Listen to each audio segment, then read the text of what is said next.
Baik, Assalamualaikum warahmatullahi wabarakatuh. Kembali bersama saya di channel Rian TV.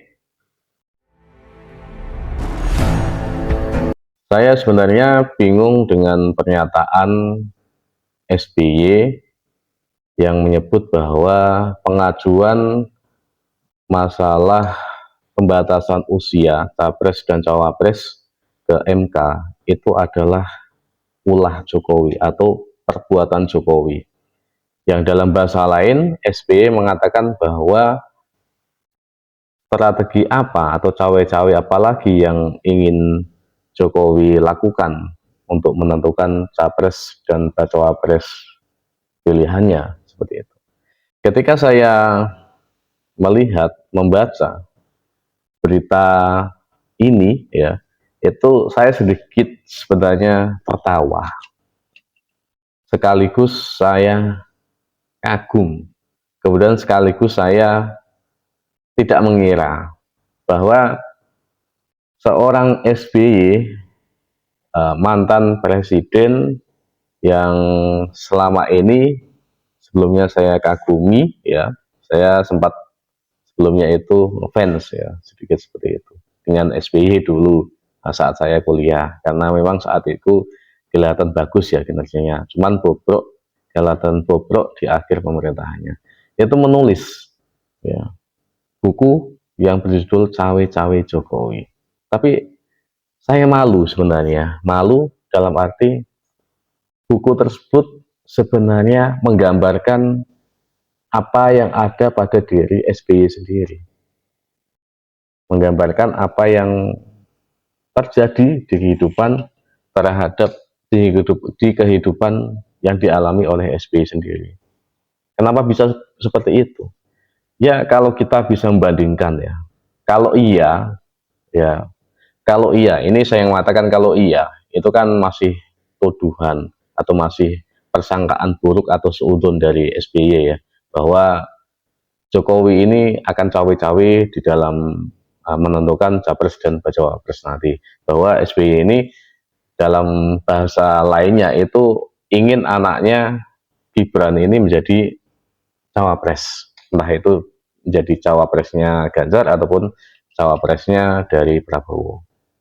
Sebenarnya pernyataan atau hal-hal seperti ini itu sudah dikatakan oleh Jokowi bahwa Gibran tidak boleh menjadi cawapres walaupun usianya sudah memenuhi, kalaupun nanti disetujui, ya, pengajuan masalah batas minimal usia sampai 35, berarti kan Gibran nanti sudah sesuai. Itu tidak diperbolehkan Jokowi, itu sudah tegas, ya. Tapi malunya saya seperti ini, bahwa sebenarnya apa yang dikatakan SBY, apa yang ditulis SBY dalam buku itu menggambarkan SBY sendiri. Kalau kita membandingkan masalah cawe-cawe terhadap anaknya, kita bisa melihat, ya, kita kembali ke masa lalu saja, masalah cawe-cawe, ya. Kita berada di kita bahas tentang SBY dulu. Bagaimana seorang AHY yang saat itu bukan apa-apa, bukan kader lama di Demokrat, itu diangkat menjadi ketua umum pada tahun 2020 dengan secara aklamasi. Dan sebelumnya di tahun 2016 yang saat itu AHY masih berstatus sebagai seorang mayor, atas keinginan SBY disuruh mundur, kemudian suruh masuk partai. Tahun 2017 SBY, ya, menunjuk AHY untuk menjadi calon gubernur di DKI Jakarta, yang saat itu berpasangan dengan siapa, ya, Murni siapa saya lupa. Kemudian tahun 2019 AHY diangkat menjadi Kogasma, ya, komando petugas, ya, saat itu yang mengawal masalah pilihan, ya, kepala daerah saat itu. diangkat menjadi. Kemudian di tahun ini ya, tahun 2020 ya seperti tadi diangkat menjadi ketua umum. Kemudian sekarang dengan keinginannya SBY bahwa AHY ini harus menjadi seorang calon presiden ataupun minimal wakil presiden. Itu kalau kita membandingkan, ya kalau yang satunya kita bahas tentang anaknya Jokowi. Seorang Gibran yang sebelumnya tidak dikenal oleh siapa-siapa, sebelum dikenalkan oleh Jokowi sekitaran tahun 2015-an itu, Gibran adalah seorang pengusaha. Ini seorang pengusaha ya, yang saat itu sudah mempunyai beberapa bidang usaha. Salah satunya adalah Chili Pari.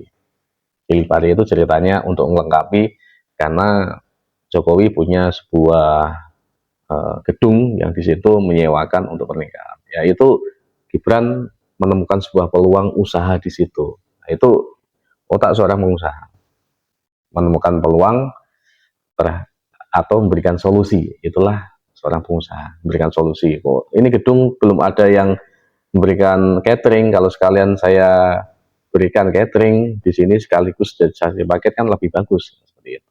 Itu seorang pengusaha menemukan peluang lah seperti itu. Dan selanjutnya setelah itu kesini seorang Gibran semakin terkenal karena Jokowi yang selama ini menjadi presiden adalah orang yang adalah presiden yang selama ini presiden yang bisa memajukan, yang dianggap memuaskan masyarakat Indonesia. Makanya orang-orang terdekat Jokowi, anaknya, mantunya ataupun yang lain itu akhirnya keangkat juga. Ini yang namanya barokah. Ya, namanya barokah. Gibran diangkat, setelah itu Gibran maju menjadi wali kota. Ya, anggap saja kalau itu saya katakan itu adalah berkahnya. Tapi Jokowi tidak cawe-cawe. Ya, tidak cawe-cawe, yang ini seharusnya kamu uh, jadi ini saja, kemudian nanti menjadi ini, tidak seperti itu. Tidak cawe-cawe. Dan sekarang pun ya ada tuduhan bahwa Gibran ingin maju menjadi capres ataupun ingin jadi cawapres, entah nanti dipasangkan dengan siapa. Dengan adanya karena adanya yang namanya pengajuan masalah batasan minimal. Padahal itu yang mengajukan PSI, bukan partai PDIP ataupun Jokowi yang secara langsung mengatakan seperti itu, kan bukan. Dari sini kita bisa membandingkan siapa yang lebih cawe-cawe, ya kan? Siapa yang lebih cawe-cawe terhadap anaknya.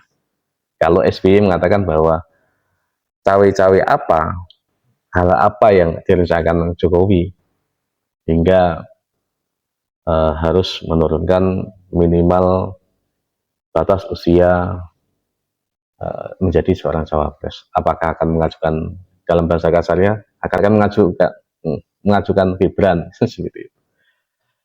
Lebih cawe-cawe siapa? Dari sini kita bisa melihat, dari dua kejadian ini kita bisa lebih cawe-cawe siapa. Ya jelas lebih cawe-cawe SBY.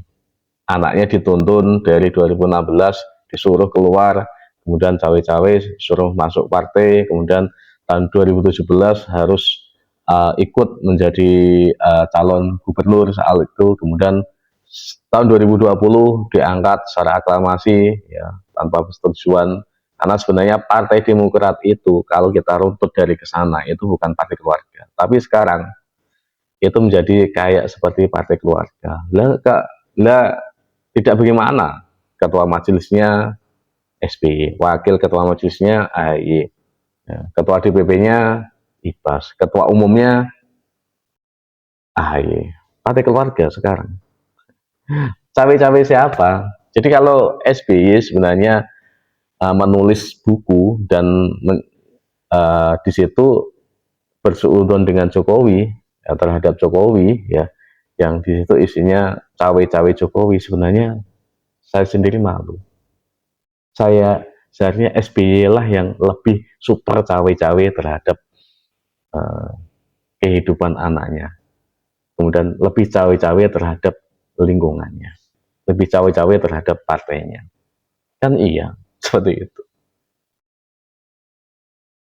Lalu kalau kita runtut ke belakang lagi ya, Partai Demokrat itu sebenarnya dulu itu bukan SBY yang mendirikan, atau SBY itu bukan bagian yang mendirikan Partai Demokrat. Partai Demokrat berdiri tahun 2001.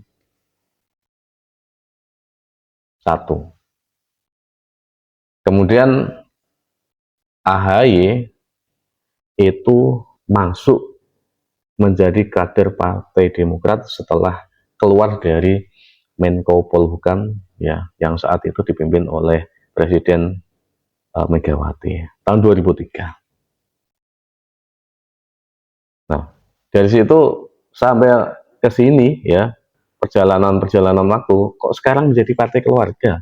Yang aneh seperti itu. Makanya ada yang menggugat, dari Muldoko menggugat, kemudian yang lain menggugat, itu ya itu hal yang wajar.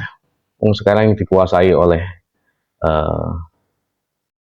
keluarga SBY. Jadi kalau dikatakan yang selama ini cawe-cawe ya SBY, yang selama ini menerapkan politik dinasti ya SBY, bukan Jokowi. Kembalinya ke SBY semua. Kan malu sebenarnya seperti itu. Malunya lagi sekarang SBY yang sudah tua masih cawe-cawe terhadap anaknya. Bersikaplah gentle seperti Jokowi, ya, yang membiarkan atau yang istilahnya memberikan kesempatan anaknya untuk berpikir sendiri. Kamu mau maju sebagai apa? Mau jadi pengusaha? Oke, silakan. Mau jadi pejabat? Oke, silakan. Itu kan bebas.